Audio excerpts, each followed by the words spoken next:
Man to Man podcast. Mike Makowski, Dennis Lemire. We're here. So the idea with this podcast, right, is that it's just two guys having conversation. We want to model what we feel like two guys having conversation is, talking about things that just don't, right? And mainly because we have this community of men who we're going after the same thing, right? We're trying to find the path back to what we were intended for as men on this earth, which we just feel like that's been lost and it's been stolen in our society.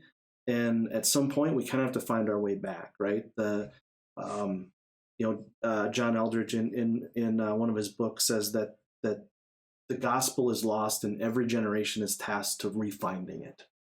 And so that's what we're trying to do here, is to refind the gospel in what we have, which is this community of men. Right. And so that's what this podcast is about, really. It's not, we get into some things. The last one that we just launched was like a major dissection of some Bible verses and things. And even listening to it, I was like, holy man, we really got off on that. And, and sometimes that's what it is, right? And sometimes it's just like things that you and I are processing and thinking through. Right. And so that's what this is. A lot of times we come into this with some idea of what we're doing, but in the end, we just want guys to be able to watch this and go, hey, wow, that's cool. I want to have conversations like that. And then have those conversations. Right. And then have them with their friends over coffee or, at the dinner table or whatever, be able to have those conversations. It's so important with guys, right? And one of the things that we were talking about is, some of the consistent themes that we hear, right? And that's a lot of what we base our episodes off of, our consistent themes, consistent stuff that continues to come up either between the two of us as we're having conversation or that we're hearing from other people. And it's, it's funny how we'll get together and we'll start to talk about things that we hear, and often it's very similar. Right. It's very consistent in the things that we're hearing. And it revolves around a lot of times it comes back to, and it can be boiled down to, and really when you get to the meat of it, there are a few things that are pretty consistently coming to the surface. And so you were saying that you did some research, and it is interesting, and when you're doing research, when you start to see a pattern, yeah. Right? And when you start to see, okay, this person doesn't know this person, and they might be from completely different walks of life and areas of study, but when they start to hit on the same things, it really makes you go, okay, what's going on here? What am I seeing? Why is this consistently coming up? Right. And those are the things that really kind of jump out at you to say, hey, we should pay attention to this. Yeah, right. I mean, we should have a conversation. Maybe this is something to discuss. Right, exactly. And so, one of the things from again, we just came off of our basic weekend, which was a couple weeks ago. And we're getting into our Becoming a King weekend, which is in April. And so, one of the themes that is consistent through both of those retreat weekends is the basic question that every man has, right? And the basic question that every man asks themselves, right? And that is, do I have what it takes? Do I have what it takes? Yeah. Right. And that's been like I told you earlier, I've been kind of the last couple of weeks been digging into kind of the top 5, top 7 things that men battle with or have struggled with. And that was in every one of them. Christian, non-Christian, didn't matter. It was this whole self-doubt, this reality that we have so many men that just doubt in themselves. And so they're walking around asking, I don't think I have what it takes. I don't think I have what it takes to be married. I don't think I have what it takes to be a father. I don't think I have what it takes to even do the job I'm doing, to live the life that I need to live. And so, we thought, what the heck, let's have a little conversation about this whole, right? Do we have what it takes? Because it's consistent, right? I mean, and it permeates through so many areas of your life. That question does. I mean, through so many things. It's, we were just talking before we started recording, right? And it like all of the stories that you could tell where it comes up in even little areas where you're like, man, you know, you were saying your dishwasher, right? Your dishwasher breaks and you're like, do I really, can I fix this? Right. I don't know. And, you know, and so how do you know, right? Like, how do you know if you have what it takes? How do you know if you can fix the dishwasher? You know, with me, it was, you know, I think I've told the story already about, you know, doing car work with my oldest son who loves cars, right? I was like, I don't know what I'm doing. I really don't. Never done my own car work before in my life, but he wants to do this. So I either figure it out or he does it with somebody else. And I'm his dad, so I want it to be with me. Right. So how do you answer that question? How do you go from, you know, do I have what it takes to I have what it takes. I think I can, or at least I'm going to give it a shot, right? I mean, it feels like there's a pretty big step between do I have what it takes and I'm confident to know that I have what it takes. Right. And there's some steps in between there that you can go through. But literally when you think about, in order for you to have an inkling, in order for you to have a thought process of, I have what it takes, you have to face something that you start out with not sure if you have what it takes. Right. Yeah. You have to face something. You have to. There's got to be an adversity that comes your way that instead of opting out, you decide to step in. Because otherwise, you'll never know if you have what it takes. So the question can almost be self-perpetuating, right? Do I have what it takes? But then something comes against you, an opportunity, and immediately we want to go, conflict. Boy, I don't know, man. This is step dangerous, right? I mean, what if I don't? Right. What if I fail? In fact, John Eldredge in his book Wild at Heart, he said most men spend the energy of their lives trying to eliminate risk or squeezing it down to a more manageable size. Right. That's what we spend our energy on. Instead of facing something and trying something we've never done before. I love the other statement though, really quick, where he said, life is not a problem to be solved, it's an adventure to be lived. I mean, just that switch. Mm-hmm. My dishwasher. Okay, I could have looked at it as, man, this is a problem. So your dishwasher breaks the other day. It's like my top rack fell to the bottom, right? Which is not where it belongs. The rollers fell off and broke and fell to the bottom. And I could look at it as, well, it's a problem to be solved. I should just get a new dishwasher. Right. Or I could go, man, I'm going to take the adventure and try to fix this myself. And think about just the mentality, right? When you process that, just the mentality of tackling that, right? Yeah. I always just, when you say that, I can almost feel the, crap, man, the friggin' dishwasher thing broke. I don't have time for this, right? When am I going to fix this thing? I don't know how to fix a dishwasher. Right. When am I going to fix this? I don't know. Can you even get parts for this thing anymore? Like the narrative in my head begins to play, and that's what immediately starts. Yeah. That's living life as a problem to solve. Yeah. It's everything is coming against me. Oh my gosh. It's a problem. I don't know how to do this. Now I'm going to have to call somebody, or I'm going to have to buy a new one, or I'm going to have to this and that, right? It's a problem to solve. Versus when you think about the narrative of this is an adventure, you go, I bet I could fix that. Yeah. I think that I could figure out how to do this. Come on, Denny. Right? Just think about that in the broader scope of men. Like I say, even when it comes to marriages, instead of looking at my wife's, this is just a problem. No, she's an adventure. Right. She's an adventure.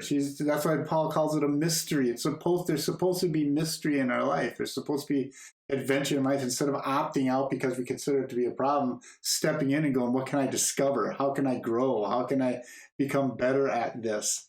That mentality's got to switch from eliminating risk, not purposely inventing risk. I'm not saying that. Right. But taking risks head on, realizing that when I step into something that I don't like, the dishwasher, right? I didn't know if I could fix it, but I fixed it. So guess what? I think I have what it takes to fix a dishwasher. Right. next time something breaks, I'm not going to probably have as many questioning whether I can do it or not. Oh, I fixed the shelf. I can fix this. Mm-hmm. Just those little moments of stepping into adversity, stepping into risk, I think starts to grow in us that we have what it takes.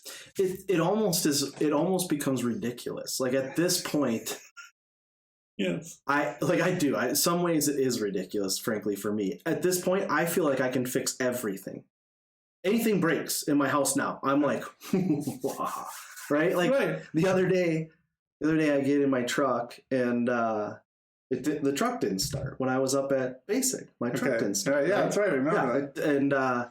And you're just like, it's probably because it's too cold, or you were parked up by the cabin where the shade was on it, so it was cold and sad for 2 days. And I'm like, no, I want to fix that. Now I'm looking for things. I'm like, no, I put a new battery in it. We went through and we cleaned up all the wires and all this stuff, right? I don't know if it needed that. Right. But it becomes more of than a, hey, I think I can do this, to where you're almost excited. Well, not almost. Like I'm excited about these things. I'm almost like, gosh, I kind of want something to break so I can try to figure out how to fix it, right? Yeah. And it's a whole attitude shift. Big time. And the more things that we face and the more things that we accomplish, that's going to cause us to know that we have what it takes. But yeah, like I say, we try to eliminate risk. We try to do everything we could do to stay out of conflict. We try to do everything, and we back away from it. And then we wonder why we're doubting ourselves. Right. Because self-doubt is, think about that being the number one thing, right, that guys worry about, or that guys worry about, right, is self-doubt that guys deal with. It's literally because you don't think you have what it takes. And in so many areas, we probably don't, right? Frankly. Right. There's a lot of areas where we probably don't have what it takes, because we haven't done the work to figure out how. Exactly. Right? You didn't just know how to fix your dishwasher. No.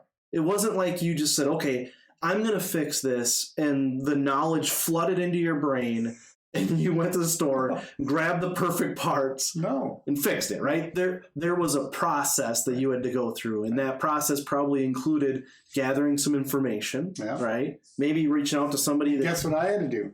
You'll be proud of me.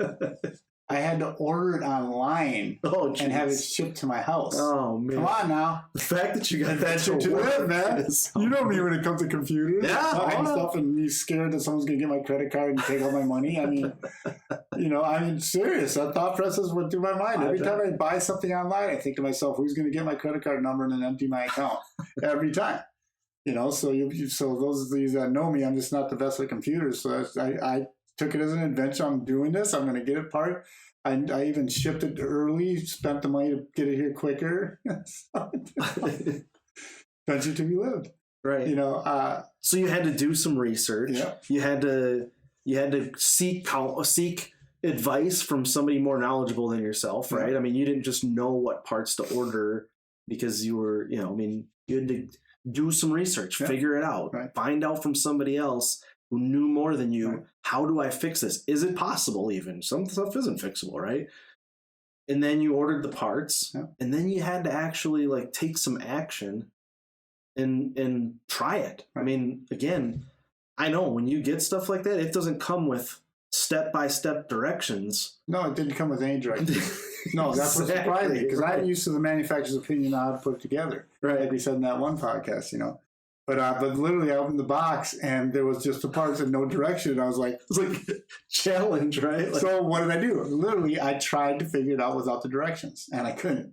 Okay. So I did another thing that's not easy for me. I Googled it and watched a video and had to find the right video because there's 6 different racks from the same company of dishwashers. So I had to find the one that I had by watching the video. So I ended up watching 3 of them until I found the one that looked like mine, But the whole thought process of it's not a problem to be solved, it's an adventure to be lived.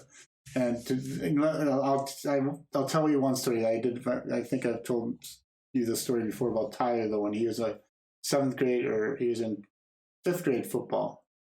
Maybe it was 4th grade. He was playing football. It was the first year that he could put pads on, and he was just afraid to hit. Mm-hmm. He was just afraid to hit. He every time he'd go to tackle someone, he'd cower and he'd get hurt. And so I brought him home from the game that day, or from a game that day. and he was mad. And I said, Tyler, put your helmet and your shoulder pads on. And he's like, why? I said, just do it. Put your helmet and your shoulder pads on. And we got a big tree in our front yard. And I told Tyler, I was like, I want you to do me a favor. I said, I want you to run in and pretend like you're going to tackle that tree. And he's like, that's stupid, Dad. I'm like, just do it. So he kind of bumped the tree a little bit, like that. I'm like, come on. I'm like, really put some effort into it. And after about 7 or 8 times, he's like running full bore into this tree, bam, and he's bouncing off and he's laughing. He's totally laughing. I was like, how'd that feel? He goes, I feel fine. My shoulder's a little sore now, but outside that, I feel fine. I said, yeah, Tyler. I said, trees are immovable. But I said, other players, they're movable. I said, if you're the aggressor, odds are you're not going to be the one that gets hurt. Right? And so what he had to do, he had to face adversity, a tree, to get him to realize, like, oh, I got what it takes to do this. So the next game, I'm the coach, by the way, of his football team.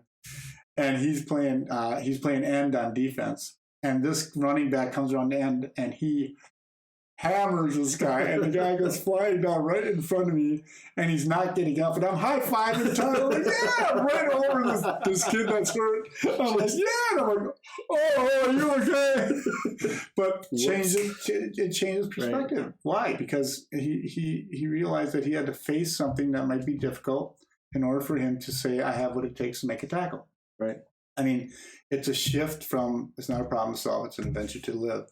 If you look at everything as being an adventure, what you can discover, how can you learn? What can you grow from? Right. I mean, okay, it may seem like this is a task, but why we're so quick nowadays to farm things out. Call an expert. Yep. Right. We're so quick to like we were talking about earlier, replace it. Right. Can't find the plug-in for the TV. Well, it's broke. Throw it away. Buy a new one. Right. And the reality is, listen, if you were to take on just the little tasks, you're going to start finding you're not going to have as much self-doubt. You're going to start going, oh, I've done that. I can do this. Well, an adventure is much like the hurt of it not success. There's really not any, you can't fail at an adventure. That's good. A problem you can fail at. Yeah. But an adventure you can't. It just ended. Like, I'm gonna go on. You could go on that adventure with your dishwasher. You can order the parts. You can get them all in. You can put it all together. You can throw it all inside, and the thing could crash to the bottom again. And you go, well, I gave it a shot. Looks like I got to buy a new one. Looks like I got to get a new one, right? Yeah, but it's because it's an adventure. You're not trying to solve a problem. Exactly. It's you still have that. You still went online and bought something. Right. You had it shipped to your house. You found the right videos. Yeah. You learned how to fix a dishwasher. It just didn't work at this time. Right. So, oh well, next adventure. What else do I have? Next adventure, exactly. So you can't fail an adventure, and so it removes. That's good. I mean, think about all of the things in guys' lives that they are so afraid of trying. I mean, I know more single 30-year-old plus guys right now than I ever thought existed in the world. And I got to be honest with you, most of them it's because they're just afraid to fail. Which is, I mean, it's legit because it sucks to fail at a relationship. Right. It hurts. We all have felt that. Right. And some of us, it might have been, some people it might have been in 8th grade or whatever, but everyone knows what it's like to fail at a relationship. And that is a hurt that stays with you. Yeah. And again, if it's an adventure, then it's not a fail. No. It was an adventure that I lived. And so now to the next adventure. Either on to the next adventure or, or you continue the adventure. Either way, it's all the same. It's part of life. You can't fail it necessarily. So when you take it and you look at the bigger picture, even like, one of the other things that was in the top list was lack of direction.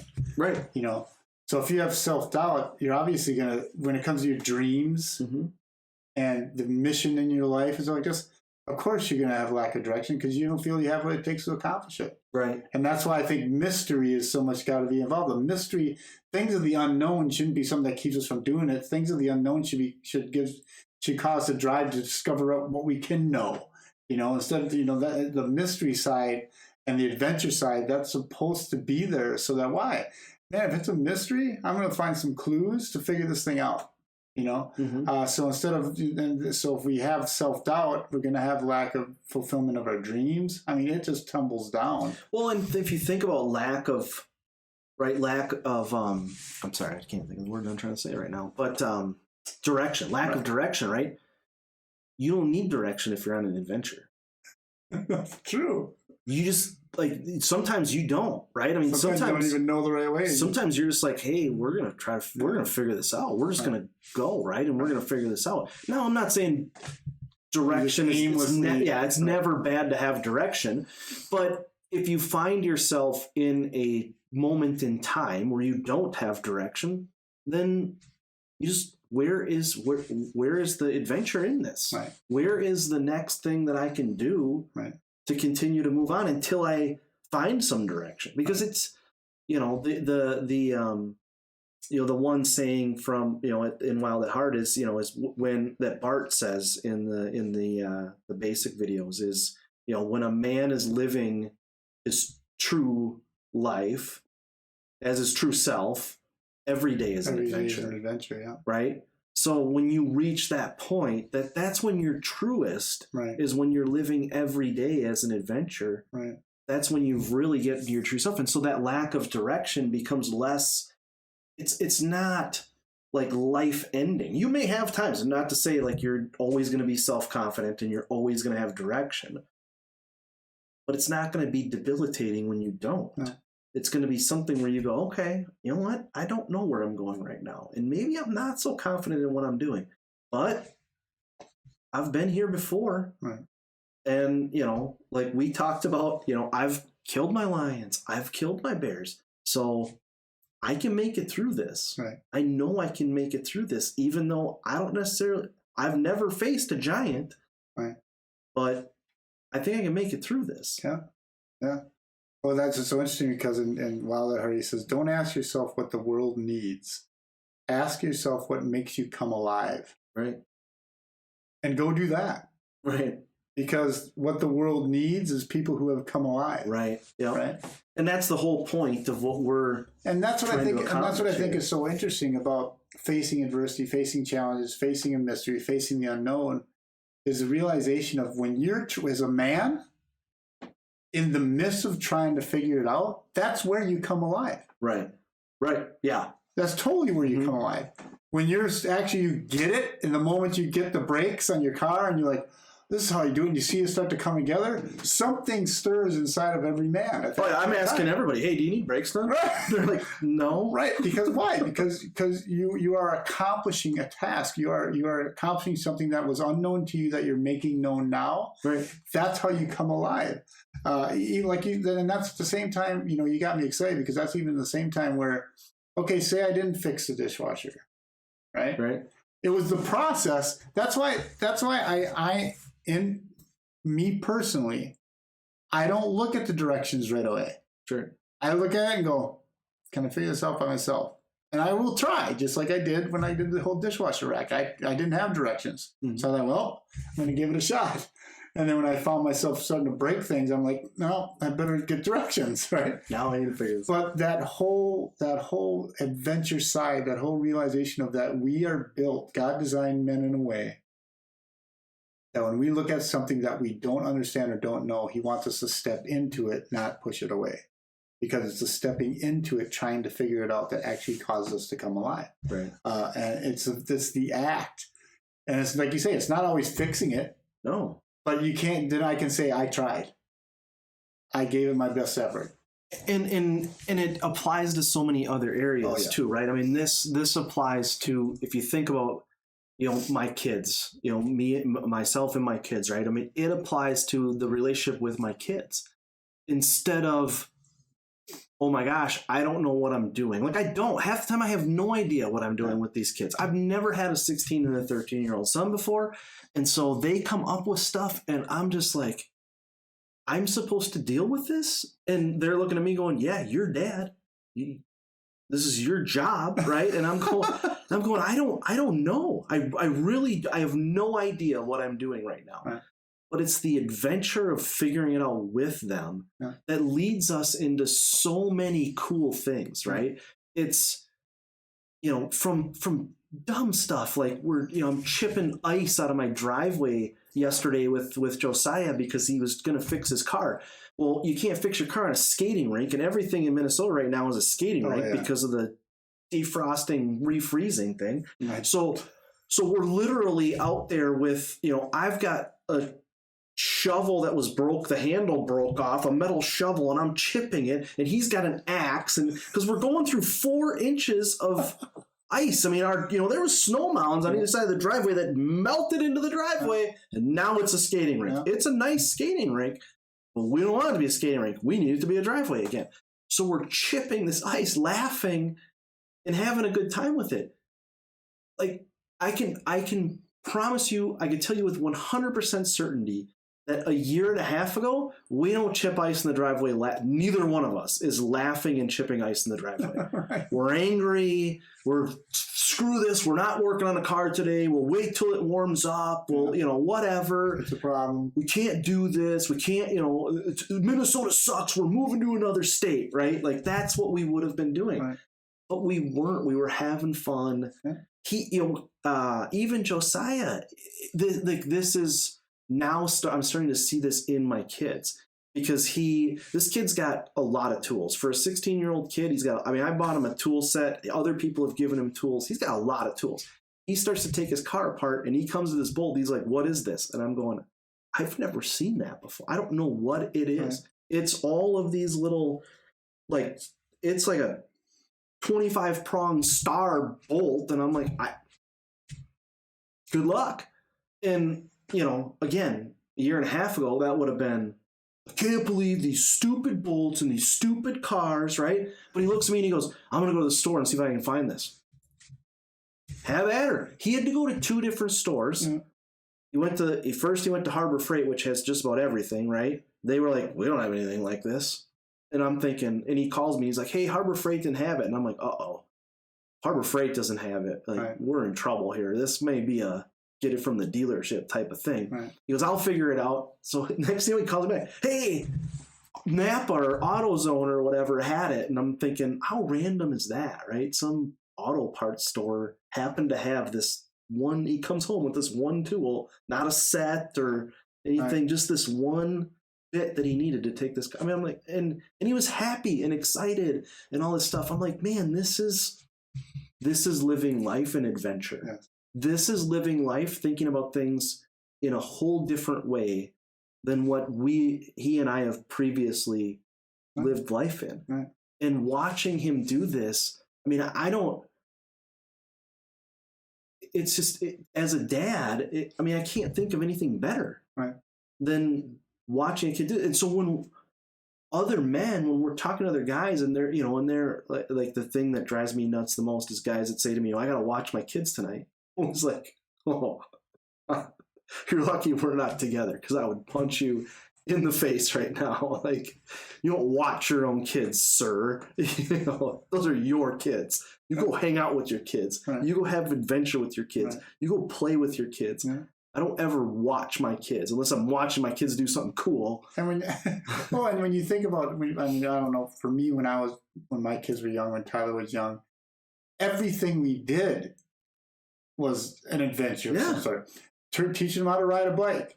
Did he fall? Yep. Got him back on that thing, and I purposely did it without training wheels on. You don't need training wheels, and he did it without training wheels. He ran right into the swing set and, crashed. But and when you think about it, we all-star wrestled. When we go outside in the snow, when he was little, we'd purposely get all, what are those things that we used to wear? Snowsuits. Yeah. We get snowsuit up. We'd see how long we could stay out there until our hands couldn't move them. You know what I mean? Coming in the house.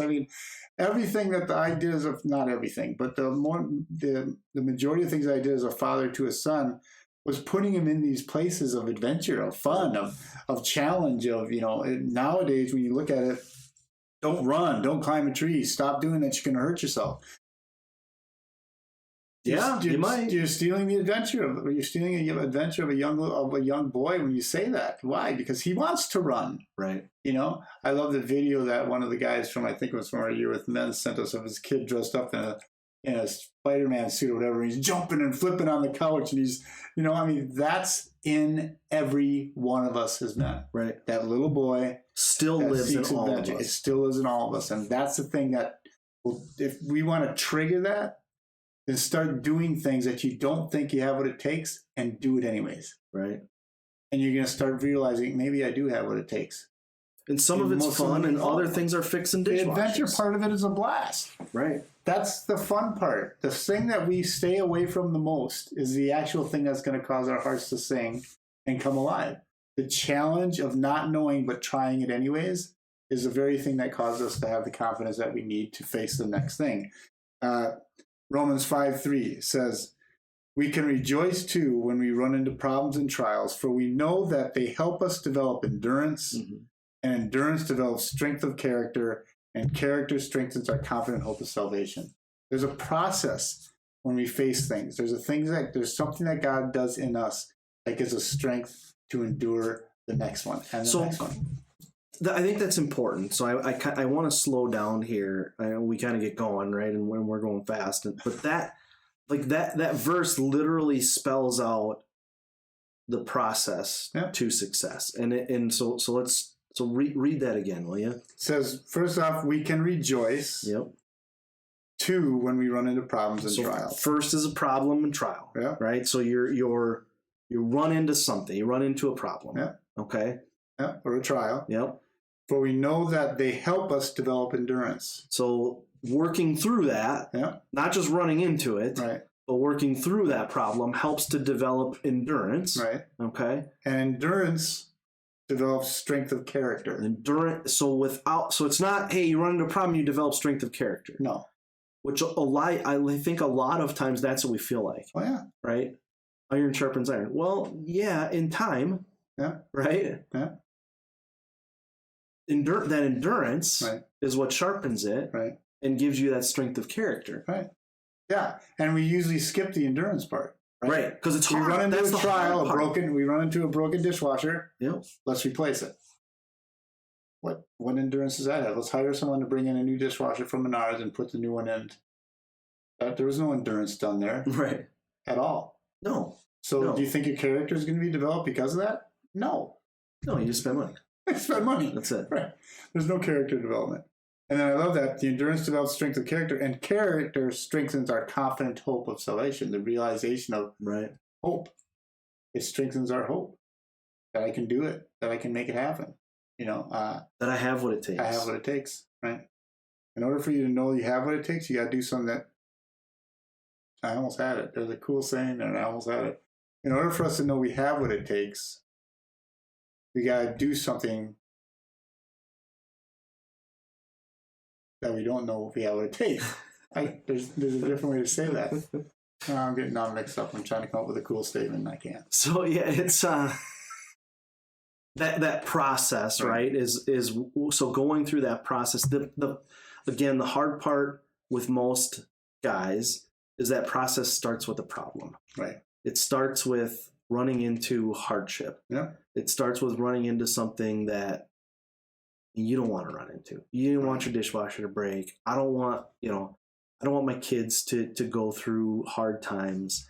I don't want to do the brakes on the car I don't want the brakes to fail. And now I kind of do actually want to do the brakes on the car, so that's a bad example. I don't want the brakes on the car to be going bad, right? I want them to be good. So you have to run into a hardship. Yeah. And some hardships are better than others. Frankly, we're talking about dishwashers and brakes, but we've both experienced some hardships that are, and we know a lot of guys that have experienced some hardships that are much harder than that. Right? So, those hardships are much harder than dishwasher breaking. Oh, exactly. And at the same time, if you think about it, the opportunity to build through perseverance and endurance to build that character is so much greater in those harder times when we're facing those adverse times where, when something happens to your kids, that's probably the hardest. You have gone through it with medical issues. We've discussed it, with your kids having some medical issues. Right.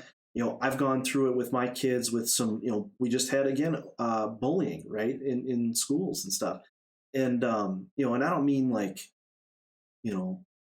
again, there's this bullying that seems like everything is labeled that. No, I mean like, Yeah. It's pretty aggressive. Right. And that's tough when it hits your kids. That's a whole nother level of issue, right? That's a whole nother level of problem that you run up against. You can still apply the same principles though, and the same principles apply. Yeah. It doesn't change just because of how hard that is. I think that when most guys run into issues is not, actually I won't say that because I don't know that that's true anymore. I think that we've so often everything gets attributed to that level that we often aren't attacking the small things. Right. And so when the big things come up, we have no chance. And that's what I was going to say, that if we're, when I think of David and I think of David and Goliath, the reason that he had the faith, the reason that he felt like he had what it takes was, one, his confidence in God, obviously, in his life, but the fact that he was killing the lions and bears in his everyday job being a sheep herder, Right. I mean, he was doing it consistently, and I do believe that those little things like fixing a dishwasher, like maybe your daughter or your son is being bullied, but you're facing that adventure with them and you're helping them through that process, right?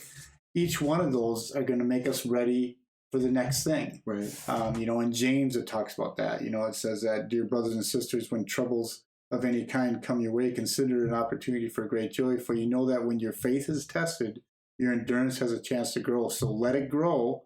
But when your endurance is fully developed, you'll be perfect and complete, needing nothing. So it's funny because it references that same process, right? You're faced with a trial. Yeah. This one calls it patient endurance. Is that what he says? Yeah.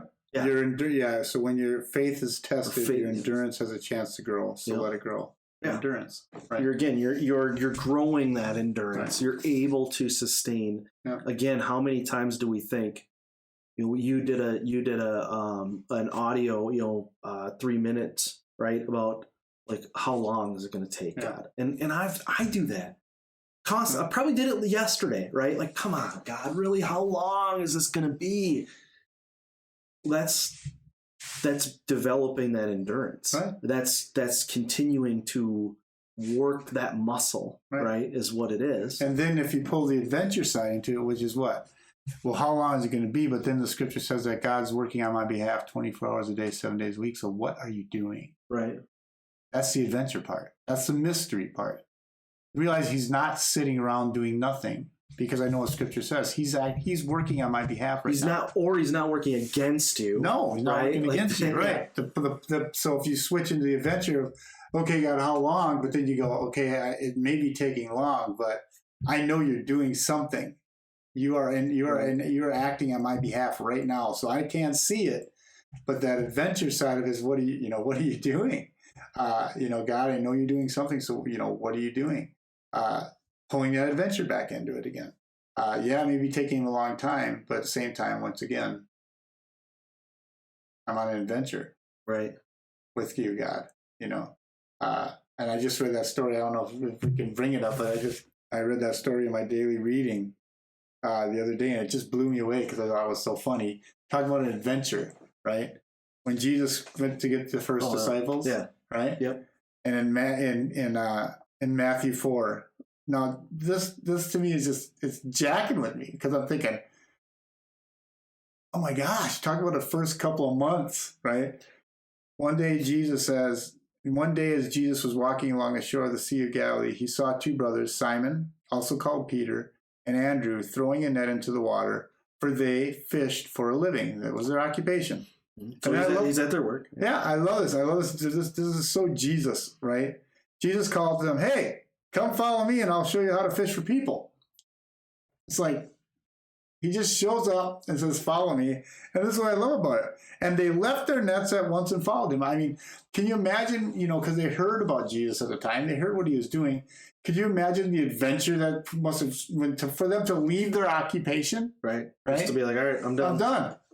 They were sold out from the get-go. Why? Because there was an adventure to be had.